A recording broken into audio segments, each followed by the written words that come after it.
first. They ask for your identification number first. And then you just give it to them, right? Well, because you aren't going to get help otherwise. This is exactly what Foucault was talking about. All right. So, how does this apply to the Pyrrhic defeat theory? They end up arguing largely, actually, from a functional analysis that punishment for deviance is more about revenge for the collective. That's an argument coming directly out of Emile Durkheim himself. He was the one who first made that argument.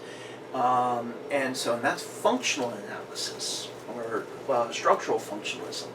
Now, Foucault is post-structuralism, right? So after structuralism. And they differ from Foucault in the sense that Foucault tends to mystify power. He doesn't see power as existing in the hands of an institution necessarily, or in the hands of a person or a group of people. He sees power as this fluid, amorphous kind of thing that flows from one area to another. And they want to demystify power, and they say, look, clearly institutions, organizations have power over other people. And so they disagree with Foucault in his conceptualization of power in that way.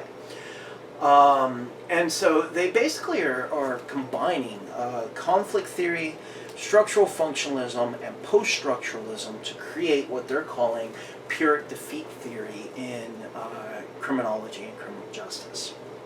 So, my camera is not asking me any questions, so I will finish up with this last little bit of chapter 6, because there is a little bit more from the Henslin textbook. So we're leaving the rich get richer and the poor get prison, and we're just finishing up some of these final concepts in the 6th chapter. So the next one we're going to is making distinctions in types of crimes, of extreme crimes. So serial murder versus mass murder. Serial murder is killing 3 or more people in succession. So the difference is time. Serial killers kill 1 at a time or 2 at a time. They don't tend to kill large groups at a time, whereas mass murderers will kill large groups at one go. And so really it's time that distinguishes between those two. The next is a hate crime. A hate crime, I've had people, when I've talked about this, I've had students raise their hands and say, well, aren't all crimes kind of based on hate? No, actually, most crimes are based on economics. A hate crime is particularly repugnant to our society because you've targeted somebody just because they belong to a certain group. And you believe in stereotypes, and you have prejudices against the group, and therefore you enact your ignorant prejudices in a violent way on somebody who's simply you perceive to be a member of the group. They might not even be a member of the group, but you perceive them to be. Now, there's an important organization, a legal center, housed in Atlanta, Georgia, that keeps track of hate crimes across the United States. And I strongly encourage all of you to go and look at their website. It's called the Southern Poverty Law Center. And they're actively involved in shutting down hate groups. And what I want you to do when you go to their organization, when they go to their website, what I want you to look at is the hate map. Because a lot of times people think of hate groups as something of the past, as a problem we had in history in America. Hate groups are very much alive and well and still functioning in the United States. And they are all over the place. They're not just in the South, they're in the Midwest, they're in the Northeast, they're in the Northwest. They're all over the country. They're not a problem for a particular region of the country, they're a problem for the entire country. And what the Southern Poverty Law Center does is they monitor these hate groups, and the moment they commit a crime or the moment that they violate some law, they sue them. And they have been successful in shutting down hate groups by bankrupting them through lawsuits. And so that's what they're doing. So they're not violating their First Amendment rights to free speech, because they do have a right to free speech. They are only bringing lawsuits against the hate groups when they violate the law in some way. So, bias, we've talked about in terms of entering law enforcement, and the rich get richer and the poor get prison. How does bias enter into law enforcement in an interactional sort of way, in a day-to-day interaction?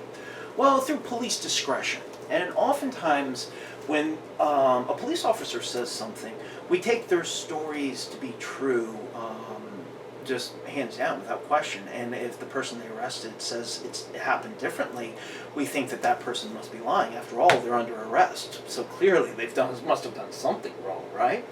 But as we're seeing with more and more evidence that's coming out with states that are enforcing body cameras on police officers, that the way that police describe something as happening is not always how it really happened.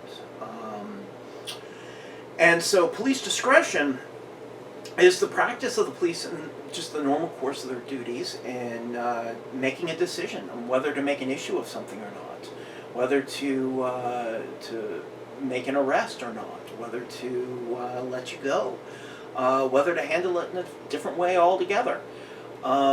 And then you also get prosecutors operating on their own discretion in terms of which cases they're going to prosecute and which cases they're not. Then you get judicial discretion on the parts of judges in terms of sentencing, as well as what will be allowed as evidence and what won't be. And so there are many levels in the criminal justice system where bias can and does enter into this. Now, the criminal justice system, we might immediately think of prisons, police, judges, people like that. But hospitals are more and more getting involved in this as well. And not necessarily looking at crime as a health matter, though that's a part of it. It's oftentimes giving police and judicial powers to physicians, to psychiatrists. And so medicalization is a term that refers to just the general making something in human behavior a medical issue.